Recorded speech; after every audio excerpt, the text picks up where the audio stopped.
बिस्मिल्लाहिर्रहमानिर्रहीम। अस्सलाम वालेकुम। Welcome to literature online.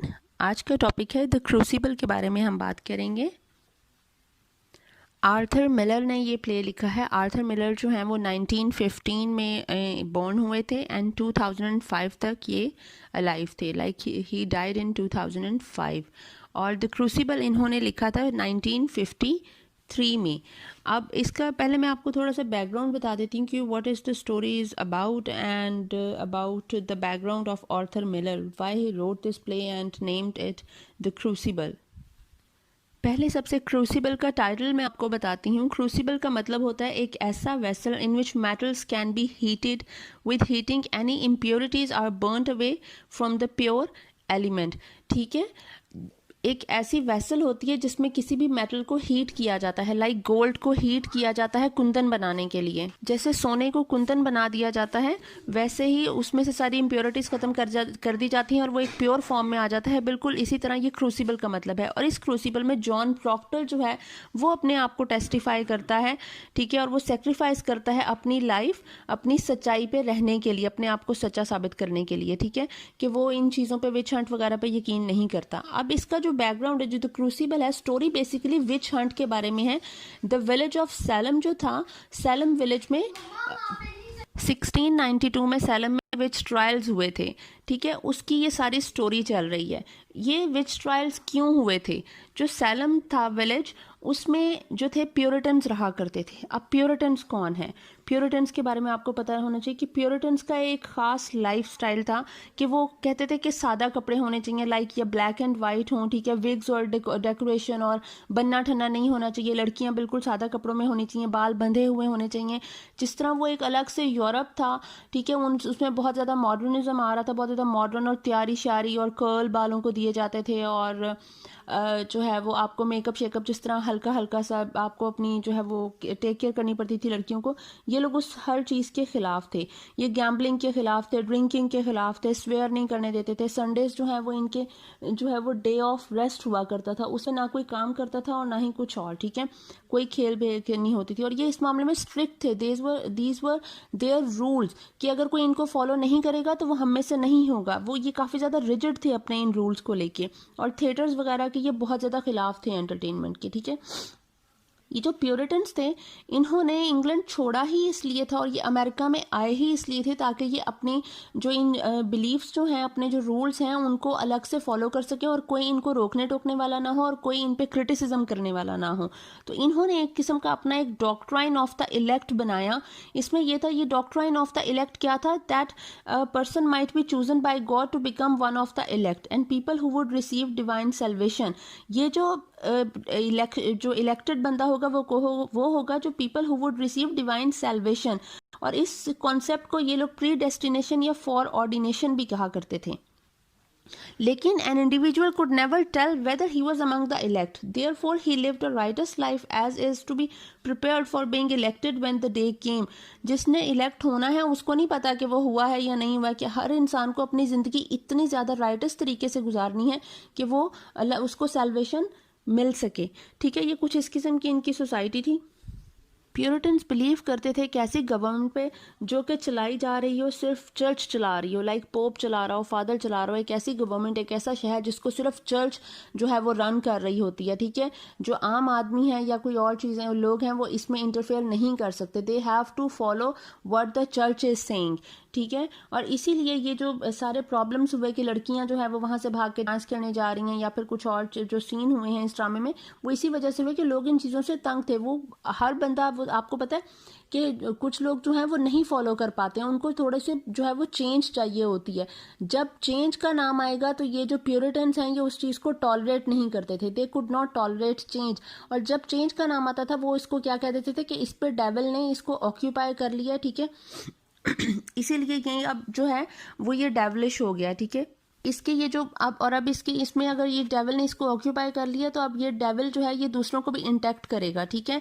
मतलब इस आदमी के थ्रू या इस बंदी के थ्रू ये डेविलिश एक्ट जो है वो दूसरों में भी इंटैक्ट होंगे, ठीक है, और वो भी इसी तरह से हो जाएगा। तो ये basically was the witch hunt कि जो एक जिन या चुड़ैल या जो नेगेटिव पीपल है उनको वहां से इकट्ठा किया जाता था, उनको जो है वो सजा दी जाती थी, उनको कहा जाता था कि आप लोग इसको मानो अपने गुनाह को, अगर आपने गुनाह माना है, if you are confessing openly confessing your sin, फिर आपको कुछ हो सकता है, फिर आपको जो है वो जो आपको फॉरगिवनेस भी मिल सकती है थ्रू सम पेनेंस, कि आपको कुछ ना कुछ उसका अदिया देना पड़ेगा कि आप किस तरह से माफ़ी मिलेगी, ठीक है। इसमें ये जो जॉन प्रॉक्टर है, ओल्ड गुडी जो ऑसबॉर्न है, convicted partly because she could not remember the commandments. इसमें ये सारा सीन था कि जो चर्च की जो कमांडमेंट्स होती हैं, जो कैटेकिज्म होता था, मतलब जो क्रिश्चियन टीचिंग्स हैं उनको कैटेकिज्म कहते हैं, ये आपको याद होनी चाहिए थी। अगर किसी को ये नहीं याद होती थी तो उसको समझते थे कि ये भी जो है ये विच का शिकार हो चुका है, ठीक है। अगर आप पे जैसे कोई जो डेविल ने जो है वो आपको इंटैक्ट कर दिया है तो वो कहा जाता था कि अब इस पे जो है वो डेविल आ चुका है, ठीक है। और अब जो ये डेविल है ये जो पर्सन है, क्योंकि ये खुद तो डेविल बन चुका है, ठीक है, अब ये किसी ना किसी तरह इनोसेंट किसी भी पर्सन की शेप में आके she would torment another person, and when the tormented person then would automatically accuse another innocent person of being a witch, and this innocent person would be punished for being in league with the devil। तो ये सिलसिला जो है ये एक cycle चलता रहा और ये साइकिल चलना शुरू हो गया इसी तरह, और यही चीज़ जो है वो द क्रूसिबल में भी हुई है, और हुई है एक लड़की एबिगेल की वजह से, जो 17 ईयर्स की एक लड़की है, ठीक है, रेवरेंड पेरिस की वो नीस है, उसकी वजह से ये सारा सीन जो है वो एबिगेल की वजह से हुआ है। तो ये अगर one person being confess to being a witch then the person was free. अगर अब इनमें ये प्योरिटन्स में ये भी होता था कि अगर आप कन्फेस कर लेते हो कि आप पे जो है वो कन्फेस बीइंग अ विच, कि आप विच हो, तो आपको फ्री कर दिया जाता था कि ठीक है, you have to confess, then you have to repent, and then you will go through some penance, ठीक है, otherwise you will be punished, ठीक है, आपको हैंग कर दिया जाएगा या फिर एग्जीक्यूट कर दिया जाएगा, किसी कुछ भी ना, ठीक है। लेकिन इसका एक आफ्टर इफेक्ट हुआ करता था, उसको बेशक उस वक्त वो कहते थे that your soul be saved, ठीक है, कि आपने कन्फेस कर लिया, रिपेंट कर लिया, पेनिस कर लिया, लेकिन ये जो सारी चीज़ है इससे आपको जो है वो you were being damned by the society, क्योंकि आप कन्फेस कर चुके होते थे। अब रेबेका नर्स जो है वो उसने रिफ्यूज़ कर दिया कन्फेस करने से, because she felt that such a confession would eternally damn her. ये मैं नेक्स्ट वीडियो में आपको पूरी इसकी स्टोरी जो है वो बताऊंगी, तो आपको पता चल जाएगा कि रेबेका नर्स का क्या सीन था, ठीक है। इसमें जो हुआ था, अब ये जो विच हंट्स हुए थे ये एक रियल स्टोरी थी, अमेरिका में हुए थे, ठीक है, सैलम में, विलेज ऑफ सैलम में हुए थे, मैसेच्यूसेट्स में, ठीक है। फरवरी 1692 में ये विच ट्रायल्स जो हैं ये शुरू हुए थे, ठीक है, और मई 1693 में ये एंड हो गए थे, ठीक है। ये एक series of hearings and prosecutions थी of people accused of witchcraft, कि जिनको कहा गया दे वर बीइंग विच्ड, ठीक है। और इसमें ये जो ट्रायल्स हुए थे सैलम में, इसमें more than 200 people were accused, लोगों ने एक दूसरे को अक्यूज़ किया था, और इसमें कुछ ने पर्सनल जेलसी और पर्सनल रिवेंज लेने के लिए भी किया था। ये पूरी स्टोरी में क्लियर होगा कि ये इसके पीछे हकीकत क्या थी, और ये लोग अपनी दुश्मनियाँ निकाल रहे थे उसमें, ठीक है।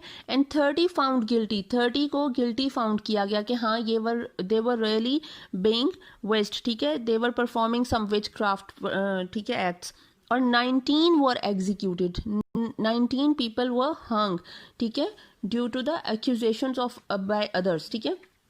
अब इसमें हमारे पास आ जाता है कि 20th सेंचुरी में आर्थर मिलर को क्या सूझी कि उसने इतने पुराने 17th सेंचुरी के विच क्राफ्ट के बारे में लिखा और उसका नाम क्रूसिबल रखा। तो इसके पीछे ये, क्योंकि आप समझ लें कि ये एक एलिगरी है कि आर्थर मिलर को क्यों लिखना पड़ा और उसने इसका नाम क्यों द क्रूसिबल रखा, और ये विच क्राफ्ट का सीन उसने क्यों डाला है। वर्ल्ड वॉर 2 के बाद, ठीक है, ये सारा सीन स्टार्ट होता है, लाइक 1938 में ये सारा सीन स्टार्ट होता है। अमेरिका और Russia began to view one another uneasily, America और रशिया की आपस में अब बन नहीं रही है, ठीक है। दोनों कंट्रीज जो हैं वो अपने आइडियोलॉजीज, अपनी जो ये आइडियोलॉजीज जो थी वो कौन सी थी कि communism and capitalism. Americans were capitalist and Russians were communist. ठीक है, ये अपनी आइडियोलॉजीज की वजह से आपस में लड़ रहे हैं, इनकी ये जो है वो आपस में कश्मकश चल रही है, क्लैश चल रहा है। ठीक है, और दोनों अपने आप को सुपर पावर्स जो हैं वो एडमिट करवाना चाह रहे हैं। ये जो पॉलिटिकल इन्फ्लुएंस है इसकी वजह से थर्ड वर्ल्ड वॉर का बहुत ज़्यादा खतरा हो रहा है। खैर थर्ड वर्ल्ड वॉर तो नहीं हुई, लेकिन 1947 में कोल्ड वॉर शुरू हो गई। ठीक है, इनकी इन्हीं आइडियोलॉजीज की वजह से। अब इसमें सीन क्या हुआ अमेरिका में? अमेरिका में ऐसा हुआ कि जो लेफ्टिस्ट थे, लेफ्टिस्ट वो होते हैं, देखिए एक होते हैं राइट और एक होते हैं राइटिस्ट और लेफ्टिस्ट। इसमें सीन क्या होता है, जो तो आपकी जो प्रेवलेंट आइडियोलॉजी होती है उसको मान रहे होते हैं, उनको कहते हैं कि ये राइट हैं, दे आर राइट। ठीक है, और अगर कोई उसको उस आइडियोलॉजी को, जो प्रेवलेंट आइडियोलॉजी होती है उस नेशन की, उसको अपोज कर रहा होता है, तो opposition is called the leftist. ठीक है, तो इसमें हुआ ये कि जो लेफ्टिस्ट थे उनके बारे में अब जिस तरह कोई जो है वो पार्टीज इकट्ठी हो रही, देखिए आपको पहले पता होना चाहिए कैपिटलिज्म क्या है और कम्युनिज्म क्या है। कैपिटलिज्म वो है कि जो सारी पावर है वो कुछ लोगों के हाथ में रहती है, जो बड़ी कुर्सी पे होते हैं। ठीक है, लाइक द लीडर्स। ठीक है, वो चला रहे होते हैं, वो रन कर रहे होते हैं हर चीज़ को। और जो कम्युनिस्ट थे, communist were basically the socialist people. ठीक है, वो कहते थे कि क्लासलेस सोसाइटी होनी चाहिए, द रिसोर्सेज, द प्रोडक्शन, हर जो एक्सपेंडिचर्स हैं, जो कैपिटल है, everything should be distributed among every class. ठीक है, हर चीज़ में इक्वल डिस्ट्रीब्यूशन होनी चाहिए। This was the ideology of communist. ठीक है, अब 1950 में ऐसा हुआ, मैकार्थी था। ठीक है, उसका नाम था senator Joseph McCarthy. Senator Joseph McCarthy was the chairman of the House Un-American Activities Committee, HUAC। ठीक है, इसका नाम था House Un-American Activities Committee। इसने ये बनाई थी 1947 with the publication of Attorney General's List। ठीक है, ये जो HUAC थी इसने एक अटॉर्नी जनरल लिस्ट निकाली 1947 में। This list contained names of people who ties to subversive और communist organization। बाद में ये लिस्ट एक्सपैंड हो गई and it became the notorious list named black list. ठीक है, जिसमें thousands of people were forbidden to work in their professions. इसमें बहुत सारे जो राइटर्स थे, जो डायरेक्टर्स थे, ठीक है, इसमें म्यूजिशियंस थे, एक्टर्स थे, उनका नाम शामिल कर दिया गया and they were black listed by this committee. ठीक है, इस कमेटी से इनको ब्लैक लिस्ट कर दिया गया कि ये अब कोई काम नहीं कर सकते, they can not resume their profession. ठीक है, क्योंकि इन्होंने कहीं ना कहीं वो जो पार्टीज थी या फिर वो जो कोई कॉन्फ्रेंस हुआ करती थी, कम्युनिस्ट कॉन्फ्रेंस हुआ करती थी, या लोग कोई आपस में बात करते थे, इन्होंने वो अटेंड की थी। ठीक है, इनको अन अमेरिकन्स कहा जाने लगा और इस जो सारी जो एक प्रोसेस चला उसको अन अमेरिकनिज्म का नाम दे दिया गया। These hearings continued through the McCarthy era and were often more damaging than the McCarthy hearings themselves. ठीक है, इसीलिए इसका नाम मैकार्थीइज्म दे दिया गया। अब इसमें एक दफ़ा टेस्टिफाई करना पड़ा था, आर्थर मिलर को भी जाकर टेस्टिफाई करना पड़ा था। अब ये जो राइटर, डायरेक्टर, एक्टर्स, म्यूजिशियन सारे थे, ये बड़े तंग आ गए। जाहिर है ये लोग वो हैं जो इनकलाब लाते हैं। These are the people who bring revolution through their writing, through their acts. ठीक है, थ्रू देयर प्लेज। ये लाते हैं, लोगों में नॉलेज लाते हैं, लोगों में स्प्रेड करते हैं एक चीज़ को कि ये अपना पॉइंट ऑफ व्यू स्प्रेड कर सकते हैं ये लोग। ठीक है, कि ये जो हिस्टेरिया है ये एंटी कम्युनिज्म का, ये इतना ज़्यादा इंटेंस हो गया that even moderate liberals refer to as a witch hunt. ठीक है, referred it to as a witch hunt. जो मॉडरेट लिबरल्स थे ना, जो कहते थे हाँ इंसान को अपने जो है वो पॉइंट ऑफ व्यू रखने का हक होना चाहिए, उन्होंने इसका नाम विच हंट रख दिया।